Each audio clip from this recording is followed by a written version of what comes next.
Hi friends, and welcome to Cottage Necessities. If you're here for the first time, I hope you'll stay to the end. I have some really fun things to show you, and if this is a continuation of you coming back to see me, I'm so happy to see you again.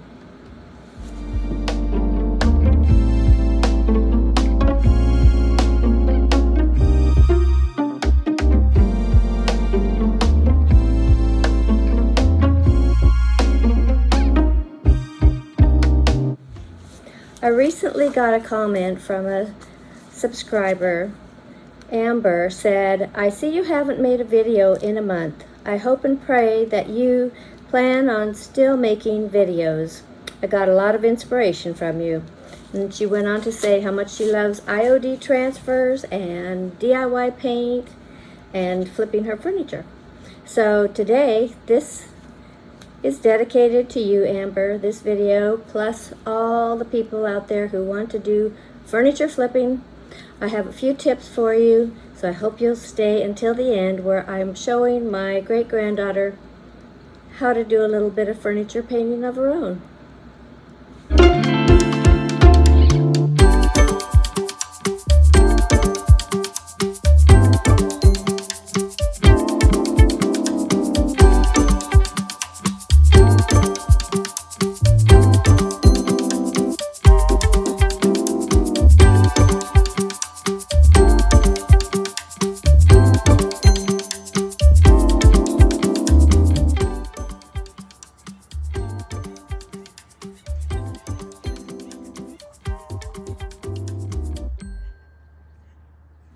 First question, can there be too much painted furniture in a home?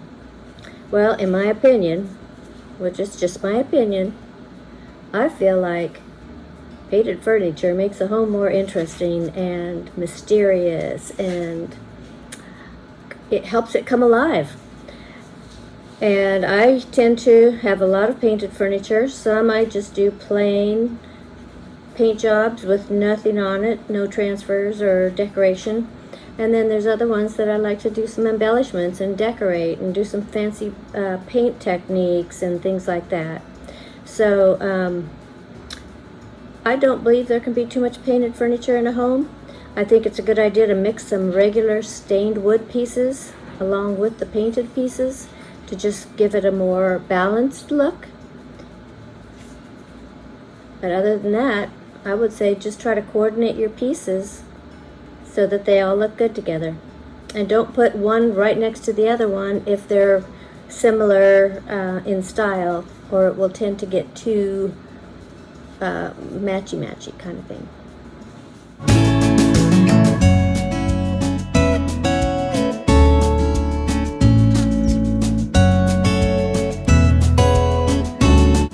Is it sacrilegious to paint antique furniture? Well, in my opinion, if I see a piece of antique furniture that's still in beautiful condition and there's no lifting veneers or gouges chunked out of it from it being a little damaged and that kind of inlays or romula or different details on it that you would lose if you were to paint it, then I would say just try to give it a nice finish and keep it in its original glory. Other than that, I would say most pieces of furniture are open to painting.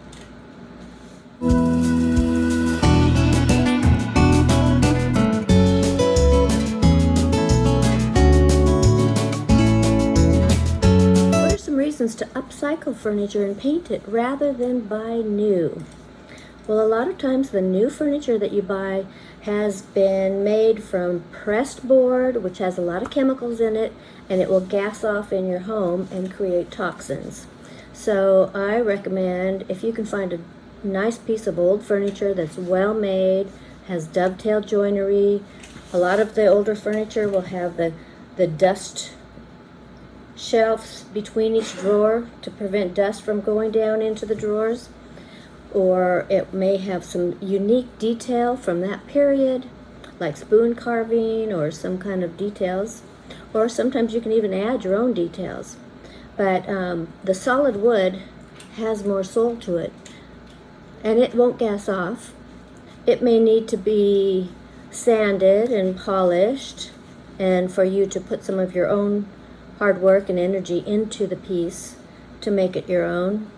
But I recommend getting a well-made piece of old furniture and upcycling it, and you'll have a beautiful, high-quality piece of furniture for a very long time, and even could be for the rest of your life.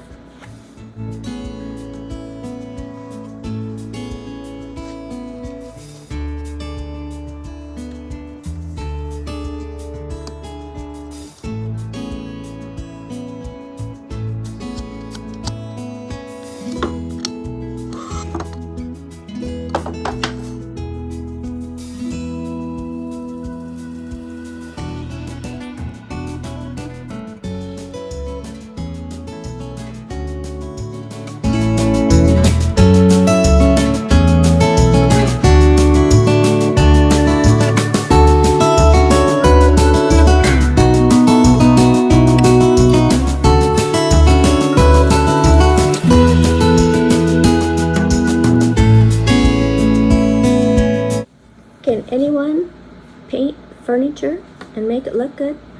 Well, it takes practice. Anything takes practice. I've been painting furniture most of my life, since I was probably a teenager. I think I was 17 when I painted my first piece of furniture. It was a little dresser that I painted. I actually painted it yellow and white, and I put these ball knobs on it, and that was my first piece of painted furniture. I knew nothing about paint. I knew nothing about anything much but maybe sanding furniture, but it was a little dresser that my aunt had given me, and I wanted to make it look like something new. So yes, I think anybody can paint furniture, and at the end I'm going to show you how my 5-year-old great-granddaughter is learning to paint furniture. I'm starting her young, and you can do it too.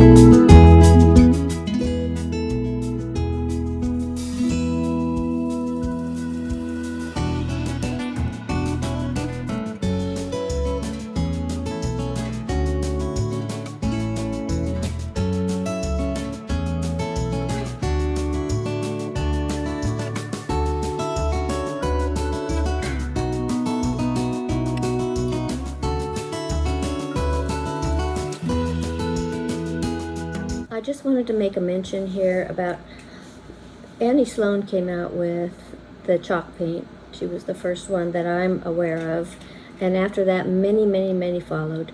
And I think Annie Sloan's paint is still far superior to many of them, in my humble opinion.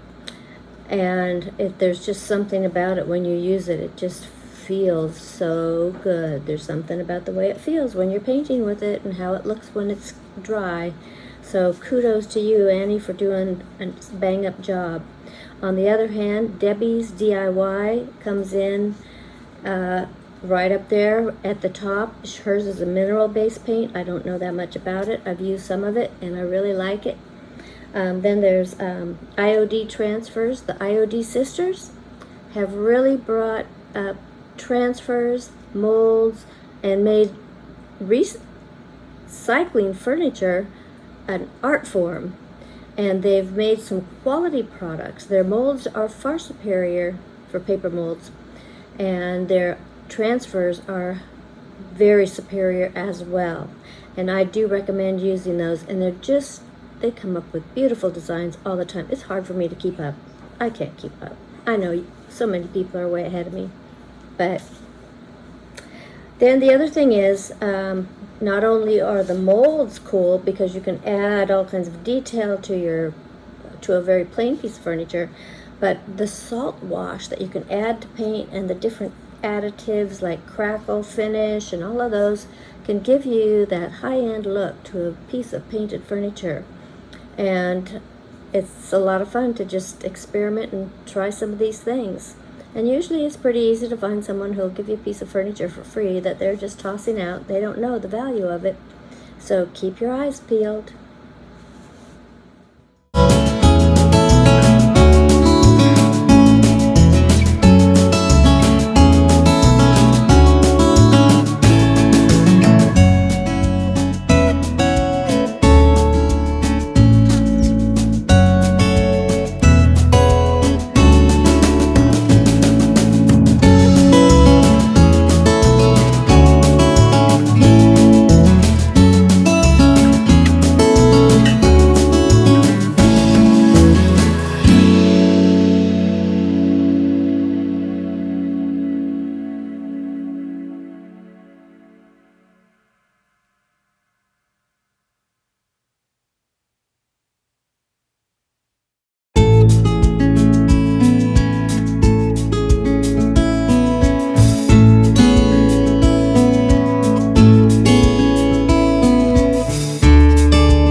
Pieces of furniture that I've upcycled are more than 100 years old, and they're still going strong. They're made of rich mahoganies and beautiful dark woods.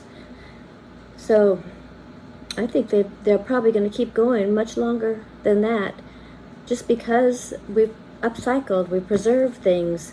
And a lot of these other pieces of furniture that you buy that are so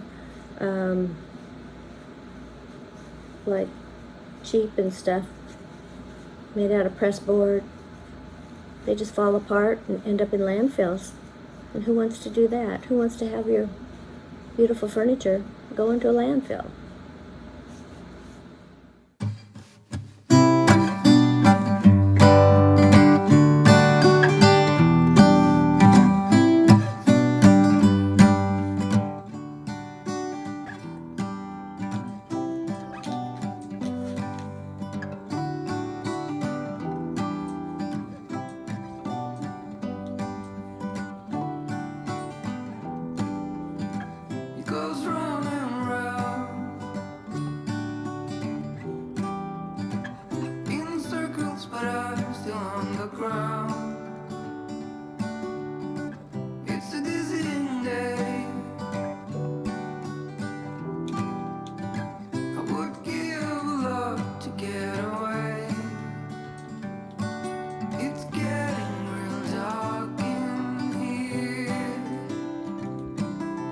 Feels like I've been here 1,000 years.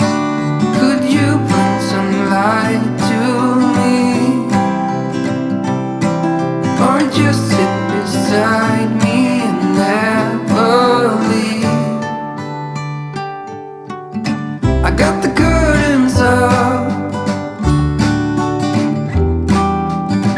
I guess it would be nice if you could interrupt. Like this, it's a day I really would have missed. It's getting real dark in here. Just one more thing I wanted to say today, and that is, if you're doing home decor, decorating your own home, and most people have a budget they're working in, if you can incorporate a couple of personalized painted pieces of furniture or other items, it's just going to make your home look more homey, more warm and friendly, and more you. So I hope you enjoyed this video. Please watch to the end. I've got some really nice things for you to see, and thank you for coming. We'll see you again. Until then.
So we've got this lovely piece of pine furniture. It's a buffet for the dining room. That's a desk. Well, it could be a desk also. And we're going to paint that pink. Yeah, the color that I'm mixing. So, let me show you how to do it first. Are you good with this color? You like that color? No. You want it darker? You want the pink, more pink in it? Let's try it first and see. We'll just try a little bit. That does not look... Okay, that's the color that I wanted. Is that the color you like? Pink? Like a light pink? I already made a light pink. Which one's mine? Okay, you can use this one. This one. Let me see.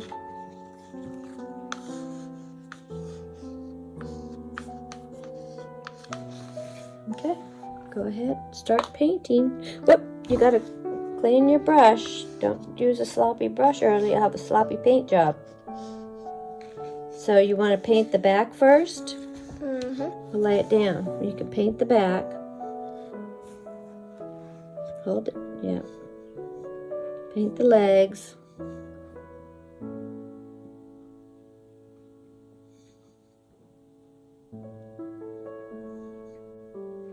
You see how it's turning pink?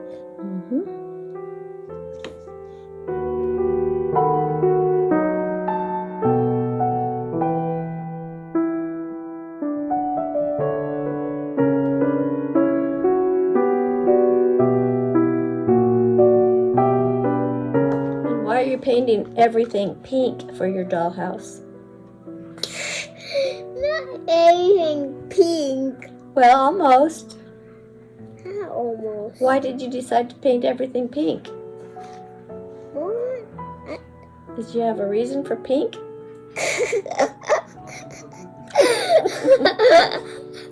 you have a reason for painting everything pink? You don't want to tell the audience? Huh? You don't want to tell everyone why you're painting everything pink? It's because I want anything pink, but not anymore. Not anymore. Well, what are you going to paint it then if you're not going to paint it pink? Paint it white or light pink or dark pink. Okay, so you got 3 colors going. Very nice.